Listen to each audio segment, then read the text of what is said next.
The massive space station floated in the darkness above the most dangerous planet in the known galaxy. Commander Veltar stood at the viewing window of the Galactic Survey Station and stared down at the world below. His tall blue body shimmered like crystal under the station lights. He had seen many worlds in his 40 years of service, but none made him feel as cold inside as this one. The planet looked beautiful from space. Swirling white clouds covered green and brown land masses. Blue oceans sparkled between the continents. It seemed peaceful and inviting, like many worlds that hosted thriving colonies across the galaxy. But Veltar knew better. This world was a killer. Behind him, his second-in-command clicked her way across the metal floor. Deputy Commander Krixna was an insect-like being from the Hive worlds. Her 6 legs made precise tapping sounds with each step. Her large compound eyes reflected the station lights as she approached with a data pad in her clawed hands. "Commander, I have the latest report from the Zenthari expedition," she said. Her voice came out in sharp clicks and buzzes that the universal translator turned into words. Veltar did not turn around. He kept watching the planet spin slowly below them. "How long did they last this time?" 68 hours and 14 minutes. 3 hours longer than their previous record. Veltar finally turned away from the window. His crystalline face showed no emotion, but Krixna had worked with him long enough to see the tension in his posture. "What killed them?" Krixna consulted. Her data pad. "The initial reports indicate thermal storms in the first day. Their ship's hull began melting despite having the most advanced heat shields in the galaxy. They managed to land but lost 2 crew members to the atmospheric pressure changes. On the second day, carnivorous plant life overran their camp. The remaining crew members retreated to their ship but could not lift off due to sudden gravity fluctuations. And the third day? Contact was lost at hour 68. Long-range scanners detected an explosion at their landing site. Nothing survived." Veltar walked to his desk and sat down heavily in his chair.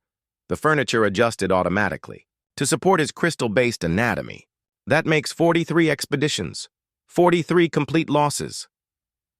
44 if you count the automated probe that was crushed before it reached the surface, Krixna added helpfully. "I do not count the probe. I count lives lost." Veltar activated his desk display and pulled up the planetary data. Mortis 7, Class M world with Earth normal gravity and atmosphere.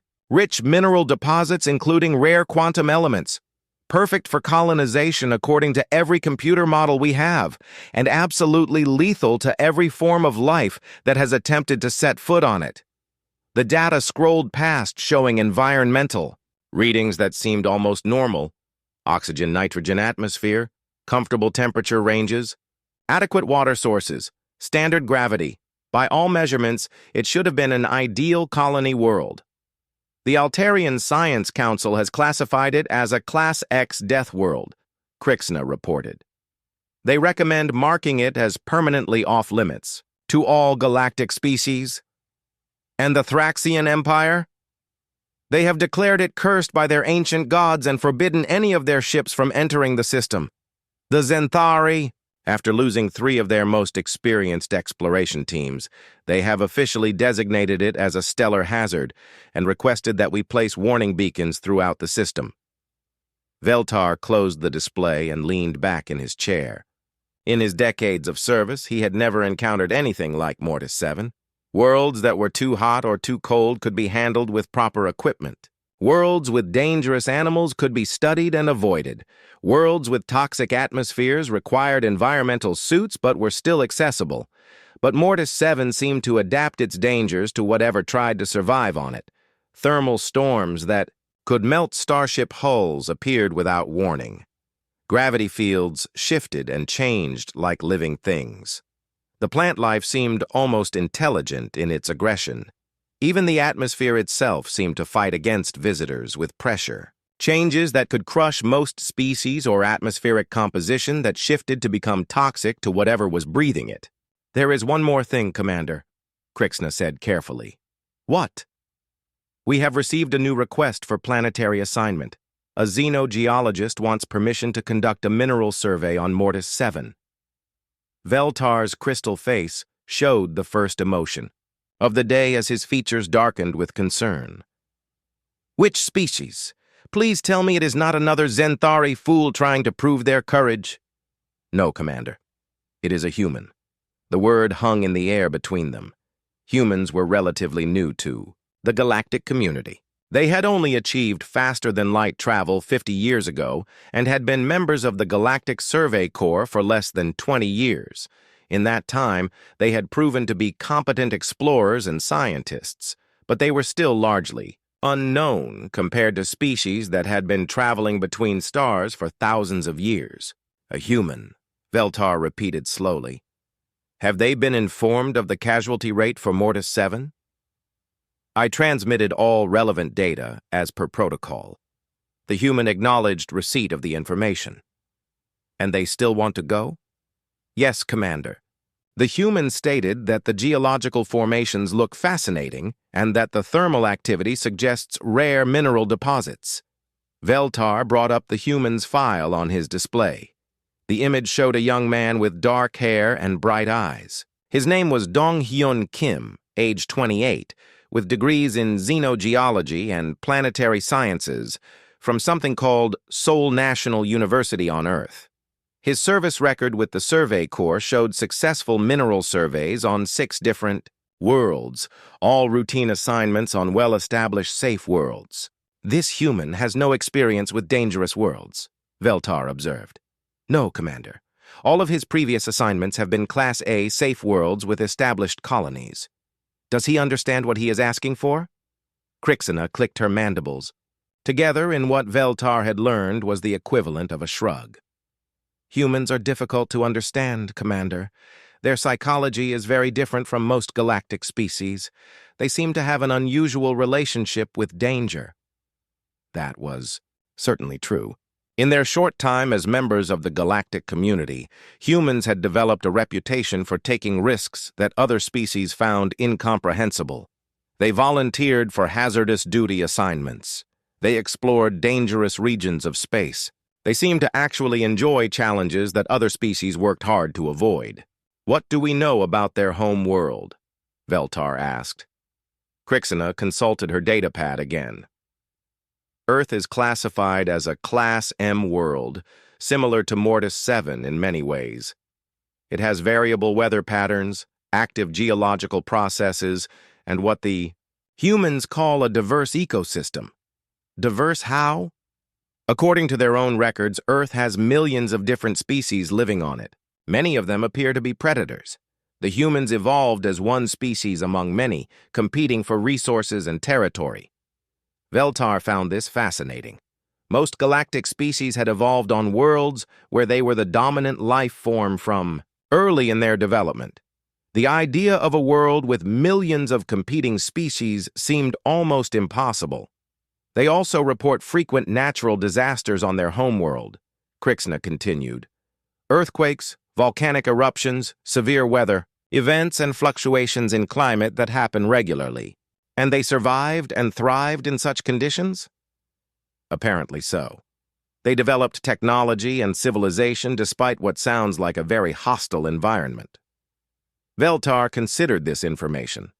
Perhaps the human's request was not as foolish as it first appeared. If humans had evolved on a world with dangerous conditions, they might have developed abilities or instincts that other species lacked. What is our legal obligation regarding this request? He asked. According to Galactic Survey Corps regulations, we must honor all legitimate research requests from qualified personnel. The human is properly certified and his request falls within standard protocols. Even though it is almost certainly a death sentence? The regulations do not account for probability of survival, only for proper credentials and scientific merit. Veltar stood up and walked back to the viewing window. Mortis 7 continued its slow rotation below, beautiful and deadly. Somewhere down there were the remains of 43 expeditions. Experienced explorers from the most advanced species in the galaxy, all dead within 3 days. Very well, he said finally. Approve the human's request.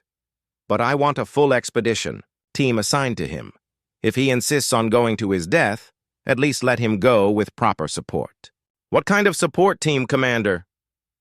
Other humans. If they are all going to die anyway, let them die together. Perhaps their species will learn something from the loss. Krixna began making notes on her data pad. I will contact the human liaison office and request additional personnel for the expedition. As she prepared to leave, Veltar had one more thought. Krixna, place monitoring satellites in close orbit around Mortis 7. If the humans do something different than previous expeditions, I want to know about it immediately. Yes, Commander. How long do you think they will survive? Veltar looked down at the killer world below and tried to imagine the young human from the file surviving even one day on its surface. The thermal storms alone would probably kill him within hours. If he somehow survived those, the carnivorous plants or sudden. 3 days after Commander Veltar approved the mission, the human expedition team gathered in the shuttle bay of the Galactic Survey Station. The shuttle was a standard exploration vessel, built to handle rough planetary conditions and equipped with the best survival gear the galaxy could provide. Dong Hyun stood at the shuttle entrance, checking his equipment one final time. His geological survey tools were packed securely in reinforced cases. His personal gear included standard environmental suits, emergency rations, and communication equipment. Everything looked normal for a routine planetary survey, except for the expressions on the faces of the alien crew members watching from the observation deck. They stared at the humans like they were already dead. The expedition team consisted of 4 humans from Earth. Dong Hyun was the mission leader and xenogeologist. His specialty was studying rock formations and mineral deposits on alien worlds. He was young and eager, with the kind of enthusiasm that came from someone who had never failed at anything important in his life. Kyung Min was their pilot. He had been flying shuttles for the Survey Corps for 8 years and had landed on more than 30 different worlds. He was quiet and careful, the kind of person who checked every system twice and always had backup plans for his backup plans. Wu Jin served as their security officer and survival expert. He was older than the others, with gray starting to show in his black hair. Before joining the Survey Corps, he had been a soldier on Earth. He understood danger and knew how to keep people alive in hostile conditions. So Young was their biotechnician and medical officer. She specialized in studying alien life forms and keeping humans healthy on foreign worlds. She was smart and practical, with the steady hands of someone who had performed surgery in emergency conditions. The 5th member of their team was not human. Gorlek was a Thraxian, one of the methane-breathing species from the outer rim of the galaxy. He wore a full environmental suit that covered his entire body and provided him with the gases he needed to survive. The suit was bulky and made him look like a walking tank. Gorlek served as their alien liaison and cultural expert. His job was to help the humans understand any alien technology or phenomena they might encounter on Mortis 7.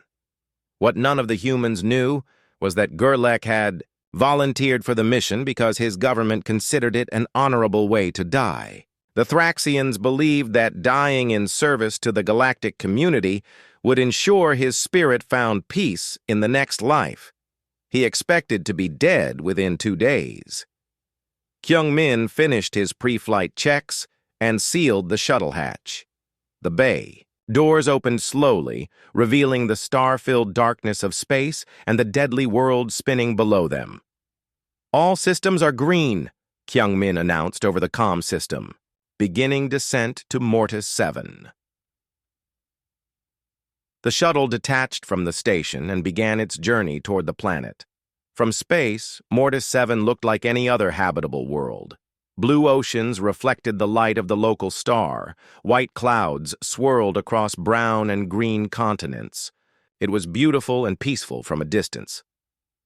Gorlek checked his environmental readings for the 10th time since launch. His suit's sensors were already detecting unusual energy patterns coming from the planet below. I am reading massive electromagnetic Disturbances in the upper atmosphere, he reported through his suit's speaker system. The previous Thraxian expedition reported similar readings before they lost contact. Dong Hyun looked up from his geological surveys. Electromagnetic disturbances often indicate active volcanic systems or unusual mineral formations. This could be exactly what we are looking for. Or it could be what kills us, Gerlach muttered, but the suit's translator did not pick up his quiet comment. As the shuttle entered the planet's atmosphere, the first signs of danger appeared immediately. The smooth ride became bumpy as they hit pockets of turbulent air. The shuttle's hull temperature began rising rapidly as they encountered the upper edges of the thermal storms that had destroyed so many previous expeditions.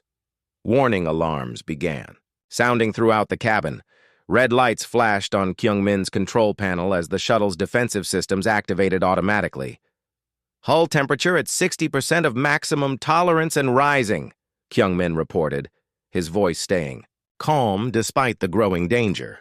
We are encountering the thermal disturbances much higher in the atmosphere than the previous expeditions reported. Gerlach's environmental sensors went crazy. Numbers flashed across his helmet display as his suit detected temperature spikes. That should have been impossible at this altitude. The thermal readings do not make sense. The atmospheric heating is far beyond what should be possible at 20,000 meters altitude. Lightning began striking the shuttle's shields. But this was not normal lightning. The electrical discharges burned blue-white instead of the yellow-white of regular lightning. Each strike sent vibrations through the shuttle's hull and caused the lights to flicker. Energy shields holding at 80%, Wu Jin reported from his position at the defensive systems console. But these electrical attacks are unlike anything in the galactic database. The energy output is massive. So Young watched her biological sensors with growing concern. I am detecting unusual atmospheric composition changes. The air outside is shifting between breathable and toxic every few minutes. Previous crews would have had no way to predict when it was safe to open their suits. The shuttle continued its descent through increasingly violent conditions. The thermal storms grew stronger as they dropped lower. The hull temperature climbed to 80% of maximum, then 90%. At 95%, the hull would begin to fail. Kyungmin worked frantically at his controls, adjusting their descent path to avoid the worst of the thermal activity. Sweat ran down his face as he fought to keep the shuttle stable. I am reading hull temperatures that should have melted us 10 minutes ago. Something is not right with these readings. Through the viewport, they could see the surface of Mortis 7 approaching. The land below looked green and inviting, with rivers and forests that seemed perfectly normal, but the atmospheric conditions around them continued to worsen. Gerlach was now openly terrified. His breathing apparatus hissed rapidly as his stress levels climbed. We must abort immediately. These conditions have already exceeded the survival limits of every previous expedition. We should return to orbit while we still can. But something strange was happening. Despite all the warning alarms and dangerous readings, the shuttle was not actually being damaged. The hull temperature was high, but not critical. The electrical strikes were powerful, but the shields were holding easily. The atmospheric changes were unusual, but not toxic. Dong-hyun was pressed against the viewport, staring down at the approaching surface with obvious excitement. This is incredible! Look at those cloud formations. The way the thermal activity creates those spiral patterns is absolutely beautiful. And the lightning is creating some kind of prismatic effect in the atmosphere. It is like flying through a natural light show. So Young checked her instruments again and frowned. These readings are confusing me. According to our sensors, the atmospheric composition is actually quite stable. High oxygen content, good pressure levels, acceptable temperature ranges. I do not understand why the previous crews had so much trouble. Wu Jin studied the defensive readouts carefully. The energy attacks look dramatic, but they are not actually threatening our systems. It is like the planet is putting on a show but not really trying to hurt us. They broke through the lower cloud layer and got their first clear view of the I landing zone. It was a broad valley between two mountain ranges. Rivers ran through green forests. It looked peaceful and beautiful, like a perfect place for a camping trip. Kyung-min brought the shuttle down smoothly, his piloting skills keeping them stable despite the continued atmospheric disturbances. The landing gear touched down on solid ground with barely a bump. "Landing successful," he announced. "All systems nominal. Hull temperature dropping to normal levels." Outside, the blue-white lightning continued to flash across the sky. The thermal storms swirled overhead in magnificent spirals of color and energy. The electromagnetic readings continued to show massive disturbances that should have been lethal to any spacecraft. But inside the shuttle, everything was calm and normal. Gorlek stared at his instruments in complete bewilderment. According to every reading he had, they should all be dead. The conditions outside were identical to those that had killed 43 previous expeditions. Yet here they sat, alive and unharmed, in the middle of the galaxy's most deadly world. Dong-hyun stood up and stretched, then began gathering his geological equipment. Well, that was an interesting descent. The atmospheric effects are even more spectacular than the orbital surveys suggested. I cannot wait to start collecting samples. He walked to the shuttle's exit hatch and began the unsealing process. Gorlek watched in horror as the human prepared to step outside into conditions that had killed every other explorer who had attempted it.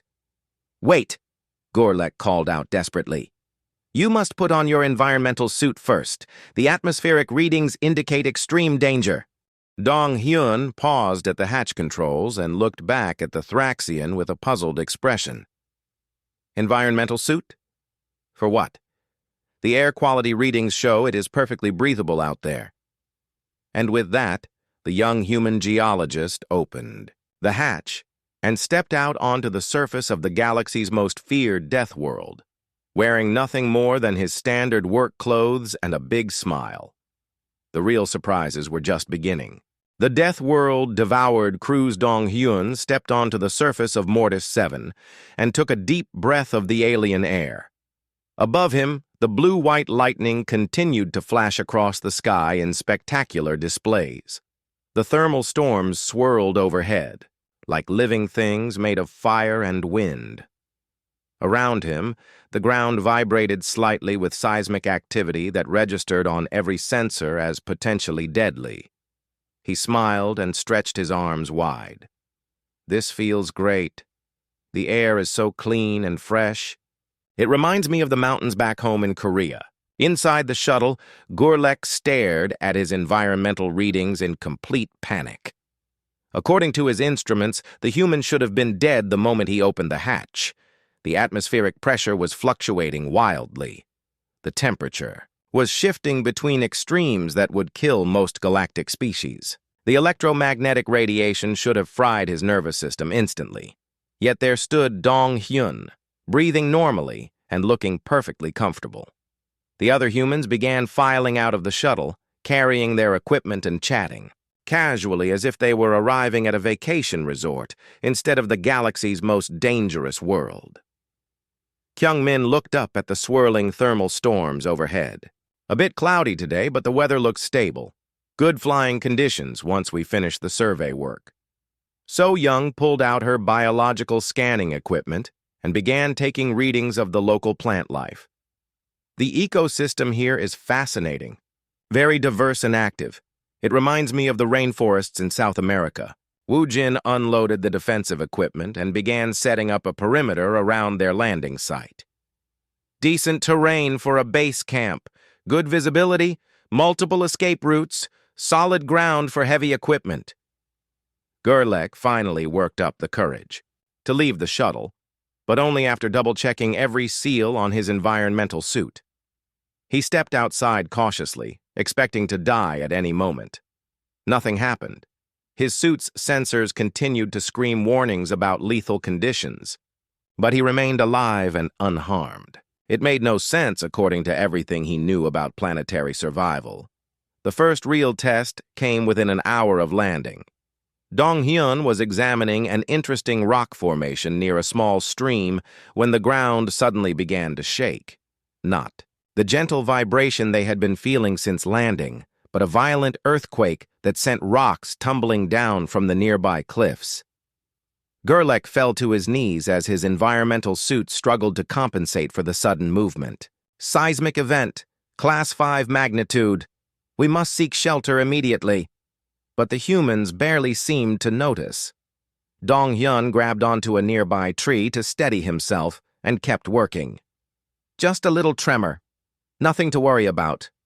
Kyung-min looked up from the shuttle maintenance he was performing. Feels like about a magnitude 4 or 5. Pretty standard for a geologically active world. The earthquake lasted for nearly 3 minutes. By galactic standards, it should have been catastrophic. Previous expeditions had reported that much smaller seismic events had caused equipment failures and structural collapses that killed entire crews. When it finally stopped, the humans went back to work as if nothing had happened. The second test came at midday. The thermal storms that had been swirling overhead suddenly intensified and began moving toward their camp. The temperature rose rapidly from comfortable to what Gerlach's sensors registered as lethally hot. The humidity climbed to levels that should have caused respiratory failure in most species. Gerlach retreated to the shuttle and activated the emergency cooling systems. Through the viewport, he watched in amazement as the humans continued working in conditions that should have killed them within minutes. So-young wiped sweat from her forehead and pulled her hair back into a ponytail. Getting a bit warm out here. Good thing we brought plenty of water. Woo-jin removed his jacket and rolled up his sleeves. Feels like summer in Seoul, hot and humid but manageable. Dong-hyun was actually enjoying the heat as he collected mineral samples from exposed rock faces. Perfect weather for field work. The thermal activity is making the mineral formations much easier to study. The thermal storm passed over their camp for 2 hours. When it finally moved on, Gerlach's instruments showed that the peak temperature had reached 60 degrees Celsius. The humidity had climbed to 98%. The atmospheric pressure had fluctuated by 30%. Any of those conditions alone should have been fatal to the humans. Combined, they should have killed every living thing in the area. Instead, the humans had treated it like a minor inconvenience. The third test came that evening. As the sun set, the local plant life began to exhibit the aggressive behavior that had destroyed so many previous expeditions. Vines as thick as a human arm erupted from the ground around their camp. The plants moved with obvious intelligence, reaching toward the humans with what looked like hungry intent. Gerlach activated the shuttle's defensive systems and prepared for the worst. According to the records, these carnivorous plants could tear through starship armor with their acidic secretions. They had consumed entire crews in a matter of hours. Woo-jin looked at the approaching vines with mild interest. Aggressive plant life. Reminds me of the bamboo groves near my grandmother's house. They used to grow so fast you could watch them move. He pulled out a standard plasma cutter and began trimming back the vines that were getting too close to their equipment. The plants recoiled from the tool but did not seem particularly dangerous. So-young collected samples of the plant material for analysis. These are remarkable specimens. The rapid growth rate and defensive mechanisms are incredibly sophisticated. Dong-hyun helped clear vines away from his geological equipment. They are just protecting their territory. Smart plants. We should be able to work around them without too much trouble. By morning, the humans had established a comfortable coexistence with the carnivorous plants. The vines continued to grow and move around the camp, but they seemed to have learned that the humans were not prey and stopped trying to attack them.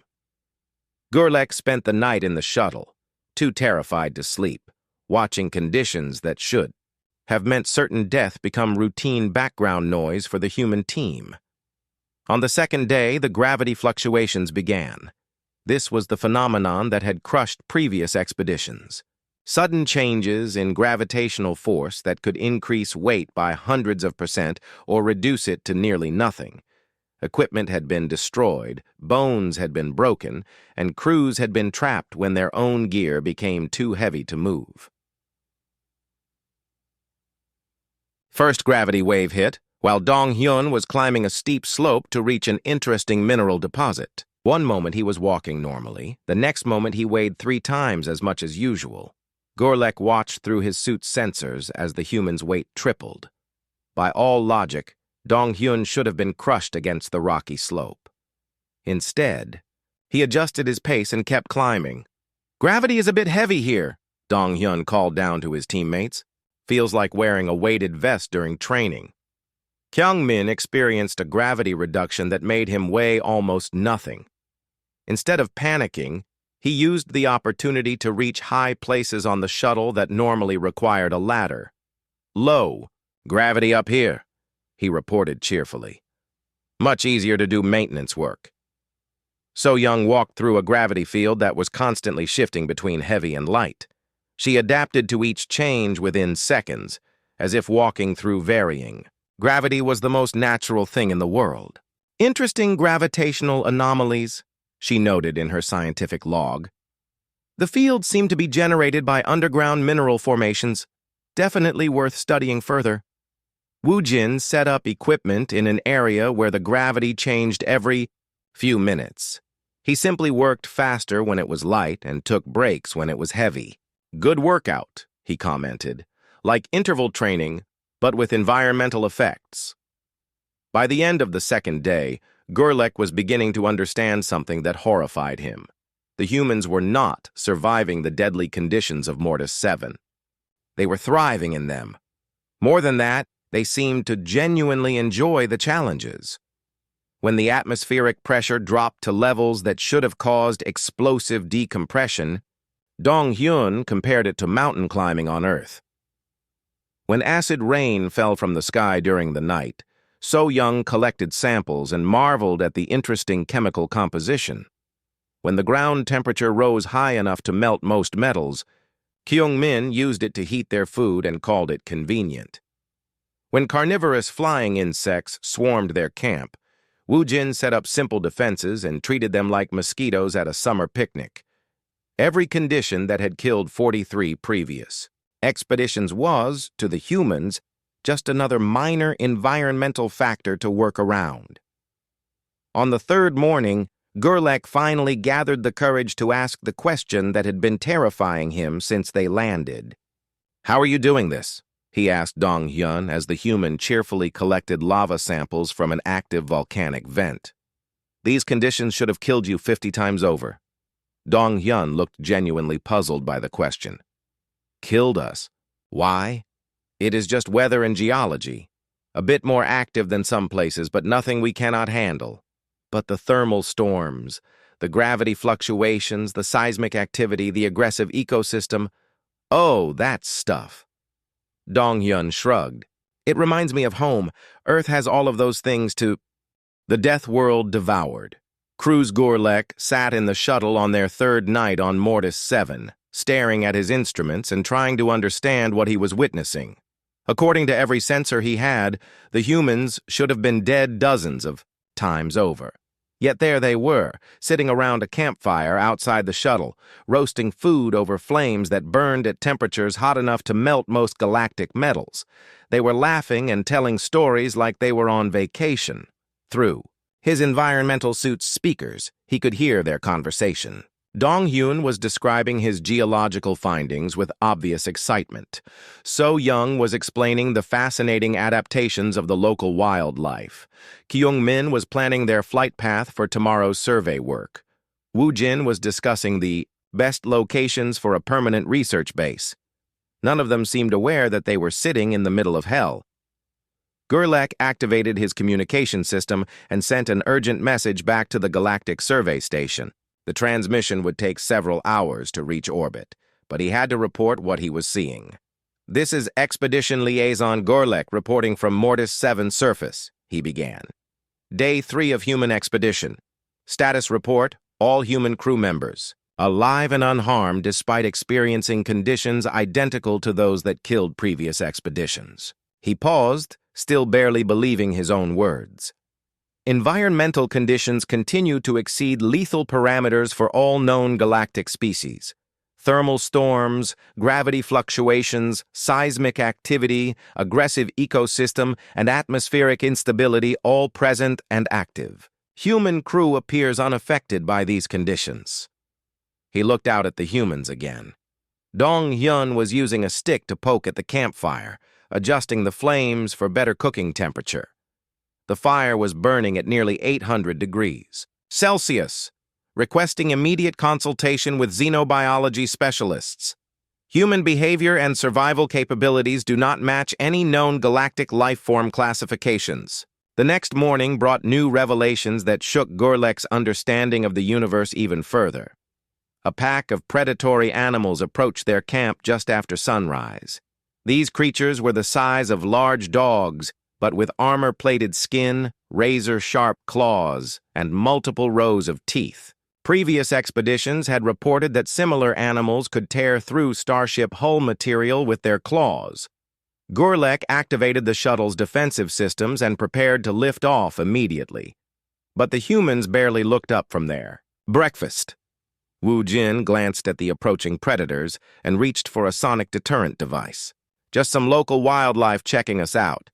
Nothing to worry about. He activated the device, which emitted a high-frequency sound that caused the animals to stop their approach and retreat to a safe distance. They settled down to watch the camp from about 50 meters away, apparently deciding that the humans were not prey worth pursuing.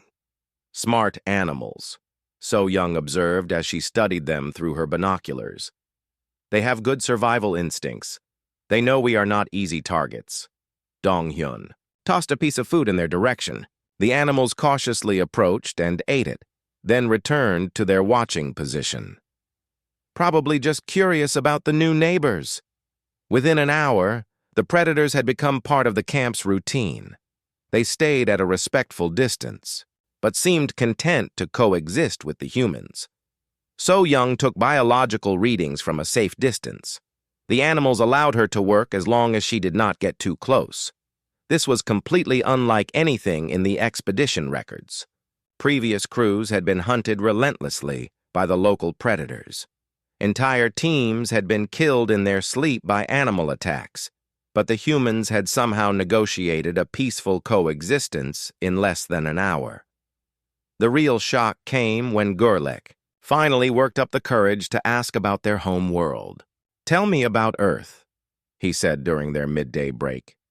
"What kind of conditions did you evolve in?" The humans looked at each other with puzzled expressions, as if the question was strange.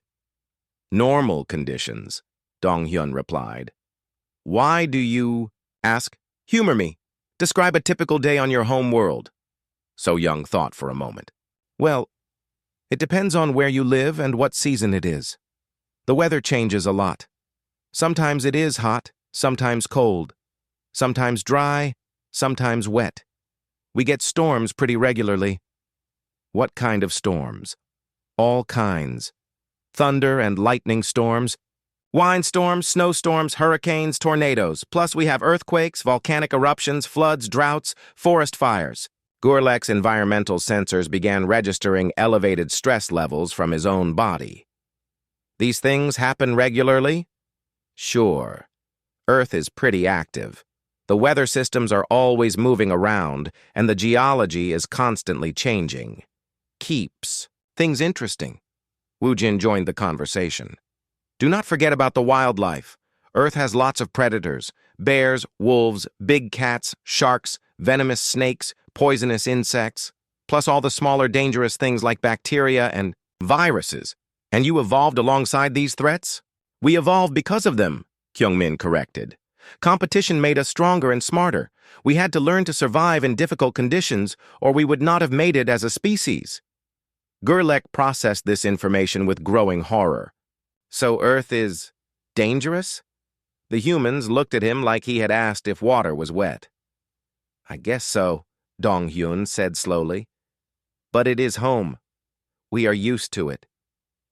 "How dangerous?" Gorlek pressed. So Young pulled out her personal data pad and accessed some basic information about Earth. Let me see. Average global temperature varies by about 40 degrees Celsius seasonally. Atmospheric pressure changes with weather and altitude. We get hit by major storms several times per year. Volcanic activity, earthquakes, and other geological events happen constantly somewhere on the planet. The gravity is variable too, Kyungmin added. Ocean tides change it regularly, and altitude affects it. Plus, we have areas with different gravitational effects. And the ecosystem? Millions of different species, most of them competing for resources. Lots of predators at every level of the food chain. Constant evolutionary pressure from changing conditions and competition. Gurlek realized that his worst fears were being confirmed. The humans had not just survived on a dangerous world. They had evolved on a world that was essentially a mild version of Mortis 7. According to galactic classification standards, he said slowly, Earth would be rated as a Class X death world. The humans stared at him in silence for a long moment. Death world? Dong-hyun repeated. That seems a bit dramatic. Your home planet has conditions that would kill most galactic species within hours. But we live there, So-young pointed out. Billions of us. It cannot be that bad. To other species it is. What you call normal weather, we call lethal environmental. Hazards, what you call wildlife, we call deadly predators. What you call geological activity, we call catastrophic disasters. The humans exchanged glances as the implications began to sink in. So when we came here, Wu Jin said thoughtfully, we were not entering unknown danger. We were entering familiar territory. More than familiar, Gurlek confirmed. Mortis 7 has slightly more intense versions of the same conditions you evolved in. To you, this is not a death world. This is just a more active version of home. Dong-hyun looked around at the landscape with new understanding. The thermal storms overhead, the seismic activity under his feet, the aggressive plants growing nearby, the predatory animals watching from a distance. All of it was just a more intense version of what he had grown up with on Earth. That explains why the previous expeditions failed, he realized. They were coming from safe worlds where none of these conditions exist. To them, this place really was impossible to survive. But to us, So-young added, it is just another day at the office. Kyungmin laughed suddenly. We are the galaxy's first death world species. No wonder everyone else thinks we are crazy. Wu Jin was already thinking about the implications. If we can survive here easily, there must be thousands of other worlds that other species consider impossible, but we could colonize without trouble. The galaxy just got a lot bigger, Dong-hyun said with a grin. That evening, Gurlek sent another transmission to the survey station. This one was much longer and much more urgent. This is Gurlek with a critical update on the human expedition. I need to speak with the xenobiology department immediately. We have a situation that requires immediate analysis and classification. He looked out at the humans, who were planning their next day's activities while sitting in conditions that would kill him without his environmental suit. The humans are not just surviving on Mortis 7. They are treating it as a routine assignment. Analysis of their home world reveals that they evolved in conditions similar to those found on Class X death worlds. He paused to let that information sink in for whoever would receive his message. Request immediate reclassification of human species as Death World adapted. Also request review of all worlds currently classified as uninhabitable. If humans can live on Mortis 7, they might be able to colonize planets that we never considered possible for galactic civilization. Request immediate reclassification of human species as Death World adapted. Also request review of all worlds currently classified as uninhabitable. If humans can live on Mortis 7, they might be able to colonize planets that we never considered possible for galactic civilization. As he finished his transmission, Gurlek realized that the galaxy was about to change in ways that no one had imagined. The humans had not just survived the ultimate test. They had revealed that what the galaxy considered impossible was actually just another place that reminded them of home. The universe had just become a much more interesting and dangerous place. The Deathworld Devoured cruise commander Veltar stood in his office, staring at the transmission from Gurlek for the 5th time. The words on the screen had not changed, but each reading made them seem more impossible. Humans treating Mortis 7 as routine assignment. Request reclassification as Deathworld adapted species. Deputy Commander Krixna entered his office carrying a stack of data pads. Her insect-like features showed obvious agitation as she clicked her mandibles together. Rapidly, Commander, we have a problem. The transmission from the human expedition has been intercepted by monitoring stations throughout the sector. Word is spreading quickly. Veltar turned away from the screen. What kind of word? Every major species government is requesting immediate information about human capabilities. The Altarian Science Council wants to study human physiology. The Thraxian Empire is asking if humans are available for military consulting, the Zenthari are requesting diplomatic meetings, and the Galactic Trade Federation wants to know if humans can access worlds with valuable resources that other species cannot reach. 3 different mining corporations have already filed claims for human-assisted exploration rights. Veltar sat down heavily in his chair. In 40 years of service, he had never seen the galactic community react so quickly to a single expedition report. His communication console activated with an incoming priority transmission. The screen showed the face of Admiral Zex Tara, the Altarian commander of the entire Galactic Survey Corps. Commander Veltar, I need a complete briefing on the human expedition to Mortis 7. My science advisors tell me that what you are reporting is impossible. Admiral, I am sending you all available data, but I recommend you watch the live video feeds from the planetary surface. Veltar activated the orbital monitoring satellites that had been watching Mortis 7 since the expedition began. The screen filled with images of the human camp. Admiral Zexatara watched in silence as the feed showed Dong Hyun collecting lava samples with his bare hands, protected only by standard heat-resistant gloves. So Young was studying carnivorous plants that had destroyed armored vehicles from previous expeditions. Kyung-min was performing maintenance on their shuttle during a thermal storm that should have melted the ship's hull. How long have they been on the surface? The Admiral asked quietly. 5 days, Admiral. They show no signs of stress or equipment failure. 5 days. The Admiral was quiet for a long moment. Commander, I want you to assemble a team of xenobiology specialists immediately. We need to understand what we are dealing with.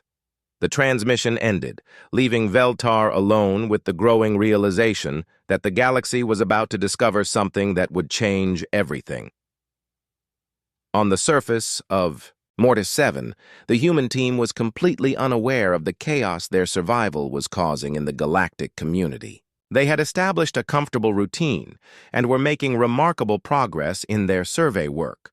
Dong Hyun had mapped mineral deposits that represented the largest discovery of rare elements in galactic history. The thermal vents were revealing quantum-capable crystals that could revolutionize starship technology.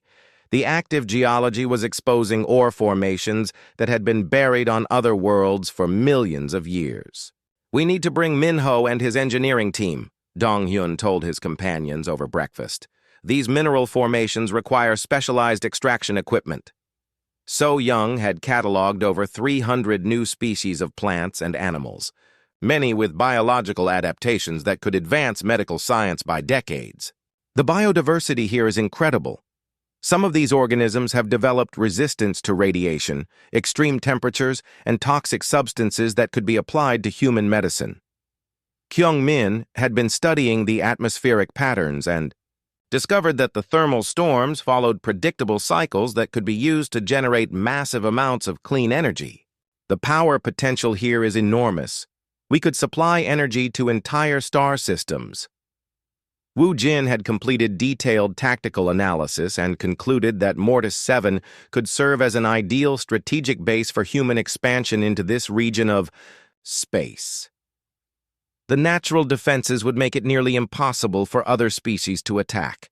We could build here safely. Gurlek continued to document everything with growing amazement. Each day brought new evidence that humans were not just surviving, but thriving in conditions that represented certain death to every other known species. On the sixth day, they received visitors. A small fleet of ships approached Mortis 7, including vessels from the Altarian Science Council, the Thraxian Empire, and the Zenthari Exploration Guild. The ships maintained a safe distance from the planet, but their sensor arrays were focused on the human camp. Commander Veltar's voice came through their communication system. "Human Expedition Team, this is Survey Station Control. We have representatives from several galactic governments requesting permission to observe your operations." Dong Hyun looked up from his geological surveys. "Observe our operations? Why?" "Because what you are doing has never been done before. No species has ever established a successful base on a Class X death world." "Class X?" So Young asked. "What does that mean?" Veltar explained the galactic classification system for planetary hazards. Class A worlds were safe for all species. Class B worlds required basic environmental protection. Class C worlds needed advanced safety equipment. The scale continued up to Class X, which meant certain death for any known life form. Mortis 7 has been classified as Class X for over 50 years, Veltar continued. No species has ever survived, more than 72 hours on its surface. The humans looked around at their comfortable camp with new understanding. "But it is not that dangerous," Kyung Min protested. "We have been here almost a week." "That is exactly why everyone wants to study you," Veltar replied. "You are doing something that should be impossible." Over the next several days, the orbital observation grew into a small fleet of research vessels. Scientists from across the galaxy arrived to study the humans from a safe distance. None of them dared to land on the planet, but they monitored every aspect of human activity with sophisticated sensors. Dr. Haewon, the senior human representative to the Galactic Survey Corps, arrived on the flagship of the observation fleet. She was a distinguished scientist who had served as humanity's ambassador to the galactic community for over 10 years. Through video communication, she briefed the surface team on the reactions their mission was causing throughout the galaxy. "Every major government is reassessing their understanding of human capabilities," she explained. "Some species are frightened. Others are excited about new opportunities. Everyone wants to know what else humans can do that other species cannot." "What kind of opportunities?" Wu Jin asked. "Mining operations on worlds that were previously considered inaccessible, research stations in extreme environments, military applications for hostile territory operations. The potential is enormous." Dong Hyun was more interested in the scientific implications. "Dr. Haewon, are there other worlds like this one that we could study?" According to the Galactic Database, there are over 2,000 worlds classified as uninhabitable due to extreme conditions. If humans can survive on those worlds, it would multiply the available territory for galactic civilization. So Young realized the biological significance. "We could study ecosystems that have been completely isolated from galactic science. The research potential is incredible." As word of their success continued to spread, requests for human assistance began pouring in from across the galaxy. Mining corporations wanted human teams to access dangerous worlds with valuable resources. Research institutions wanted human scientists to study phenomena in environments that killed other species. Military organizations wanted human advisors for operations in hostile territory. Some requests were more unusual. The Thraxian Empire offered to trade exclusive access to their most advanced technology in exchange for human military consulting. The Zenthari proposed a mutual defense treaty, acknowledging that humans could operate in environments where their own forces would be helpless. The Altarian Science Council made the most intriguing offer of all. They wanted to establish a joint research program to study human physiology and determine exactly what made them capable of surviving in Class X environments. They want to understand if human capabilities can be replicated in other species, Dr. Haewon explained. medical enhancements, genetic modifications, technological augmentation. The scientific possibilities are fascinating, but not all reactions were positive. Some species were disturbed by the implications of human survivability. If humans could live on death worlds, what did that say about the nature of humanity itself? The Crystalline Collective, a group of silicon-based life forms, issued a formal statement expressing concern about biological entities capable of thriving in conditions antithetical to civilized life. Requested that humans be subjected to extensive psychological evaluation before being granted full membership in the galactic community. The Peaceful Alliance, an organization of herbivorous species, worried that humans might represent a new form of aggressive expansion. They called for restrictions on human colonization activities until their intentions could be determined. However, these concerns were overshadowed by the excitement generated by human capability. The Deathworld Devoured Cruise 6. Months after the first human expedition to Mortis 7, the planet had been completely transformed. What was once known as the galaxy's most deadly world was now called New Jeju, humanity's first major colony outside the Sol system. From orbit, the change was remarkable. Lights dotted the surface where human settlements had been built. Transport ships arrived daily, bringing new colonists and supplies. Mining operations extracted precious minerals from areas that other species had never been able to approach. Commander Veltar stood at the observation deck of the expanded survey station, watching the steady stream of traffic to and from the planet below. In his 4 decades of service, he had never seen anything like it. Daily transport count is up to 47 ships, Deputy Commander Krixna reported. Colony population has reached 8,000 humans and is growing rapidly. Any problems with the new settlers? Veltar asked. None reported. They seem to be adapting to local conditions without difficulty. Some are even requesting assignments to explore other Class X worlds in the region. Veltar shook his crystalline head in amazement. 6 months ago, Mortis 7 had been a forbidden world that killed everyone who approached it. Now it was becoming one of the most productive colonies in the galaxy. The changes went far beyond one planet. The discovery of human survival capabilities had triggered a complete reorganization of galactic civilization. Dr. Wan now served as humanity's first galactic ambassador, a newly created position that reflected Earth's growing importance in interstellar affairs. She worked from a spacious office aboard the diplomatic station that orbited New Jeju, coordinating between human colonies and the various alien governments. The political implications continue to evolve, she explained during her weekly briefing to the Galactic Council. We have identified over 2,000 worlds that were previously classified as uninhabitable, but could potentially support human colonies. The numbers were staggering. If humans could colonize even half of those worlds, it would triple the amount of territory available to galactic civilization. More importantly, many of those worlds contained resources that had been completely inaccessible to other species. Dong Hyun, now director of hostile world colonization, had established research stations on 12 different Class X worlds. His teams were making breakthrough discoveries weekly, finding new minerals, studying unique ecosystems, and developing technologies that worked in extreme environments. The scientific potential is unlimited, he reported from his base on New Jeju. Each world presents new challenges and new opportunities. We are learning things about geology and biology that we never imagined possible. His latest project involved a world where the atmosphere was composed mostly of sulfur compounds that were toxic to most galactic species. To humans, it was just another planet with interesting chemistry and excellent mining opportunities.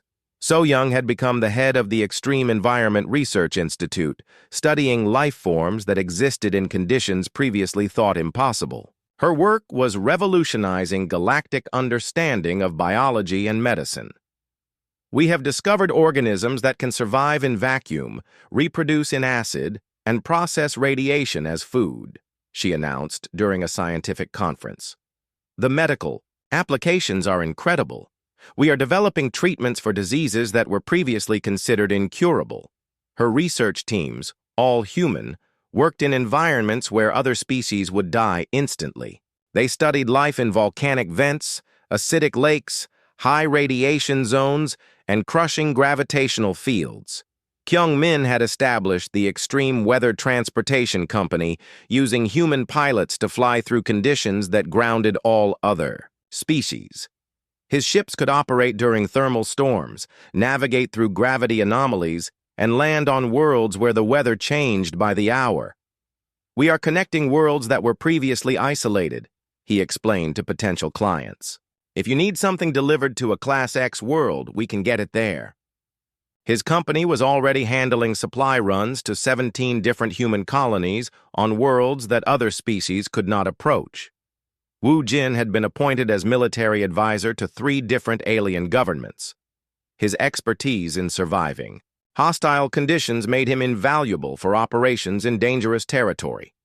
Humans can establish forward bases in locations where other species cannot survive, he explained during a strategy meeting with Altarian military commanders. This gives us tactical advantages that did not exist before in galactic warfare. The military implications were profound. Human forces could operate in environments that provided natural protection from most alien weapons. They could establish bases on worlds that enemy forces could not approach. They could conduct operations during weather conditions that grounded other species, but the changes went deeper than military strategy or economic opportunity. The galaxy's entire understanding of life and survival had been fundamentally altered. The galactic classification system, used for over 1,000 years to rate planetary conditions, had been completely revised. The old system assumed that what was lethal to most species was lethal to all species. The discovery of human capabilities had proven that assumption wrong. We need new categories, announced Chief Scientist Telvok during an emergency session of the Galactic Science Council. The human survival data has made our existing classifications obsolete. The new system included a separate rating scale for human habitable worlds. What had been classified as Class X death worlds were now rated as Class H worlds, suitable for human colonization with standard equipment. The economic impact was equally dramatic. The Galactic Trade Federation estimated that human access to previously unreachable worlds had increased available resources by over 300%. Rare minerals, unique biological compounds, and energy sources that had been theoretical became practical realities. Mining corporations competed fiercely for human partnership agreements. Research institutions offered massive funding for human-led expeditions. Transportation companies hired human crews for runs that other species could not complete. But the most significant changes were social and political. The Thraxian Empire, which had been one of the galaxy's most militaristic powers, signed a mutual defense treaty with humanity. They recognized that their own forces were vulnerable in many environments where humans could operate freely. We offer our advanced technology in exchange for human military consulting, announced Thraxian High Commander Mordek. This partnership benefits both our species. The Altarian Science Council proposed a joint research program to study human physiology and determine if their survival capabilities could be enhanced or replicated in other species. If we can understand what makes humans capable of surviving in extreme conditions, we might be able to extend those capabilities to other species through medical enhancement or genetic modification, explained Dr. Colton, the Council's chief researcher. The Zenthari Exploration Guild, which had lost more expeditions to dangerous worlds than any other organization, officially requested human leadership for all future Class X exploration missions. We acknowledge that humans possess capabilities that our species lacks, stated Guildmaster Rendall. We request partnership in exploring worlds that we cannot approach alone. However, not all reactions were positive. Some species expressed concern about the implications of human capabilities. The crystalline collective worried that humans represented a new form of biological extremism. Their ability to survive in conditions that kill other species suggests fundamental differences that may be incompatible with civilized society, their representative argued during a Galactic Council session. The Peaceful Alliance questioned whether humans could be trusted with access to so many dangerous worlds. A species that thrives in hostile conditions may develop hostile tendencies, their ambassador warned. These concerns led to the establishment of the Human Integration Committee, a group of representatives from all major species that monitored human expansion and ensured that it proceeded peacefully. Dr. He Wan addressed these concerns directly during her first formal speech to the full Galactic Council. Humans do not seek dominance or conflict, she stated clearly. We seek knowledge, resources, and peaceful cooperation with all galactic species. Our ability to survive in extreme conditions is not a threat to others. It is an opportunity for all of us to access worlds and resources that were previously beyond reach. She presented data showing that human colonies were actively sharing their discoveries with the galactic community. New minerals were being distributed through normal trade channels. Scientific discoveries were being published openly. Medical advances were being made available to all species. We offer partnership, not conquest, she continued. Humans can go where others cannot, but we want to bring the benefits back to everyone. The speech was well received by most of the council, but concerns remained. To address these worries, humanity agreed to a series of restrictions and monitoring protocols. The galaxy had learned an important lesson: never underestimate a species that considers extreme survival conditions to be normal living conditions, and for humanity, this was just the beginning. The stars had never looked more welcoming to a species that had learned to thrive in places everyone else called hell. In his final report as expedition leader, Dong-Hyun wrote, "We did not conquer the Deathworld. We just proved that one civilization's nightmare is another's paradise. The galaxy is much larger than anyone realized. They just needed someone crazy enough to live in the parts everyone else abandoned.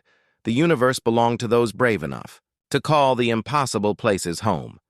And humans, it turned out, were very brave indeed." The end.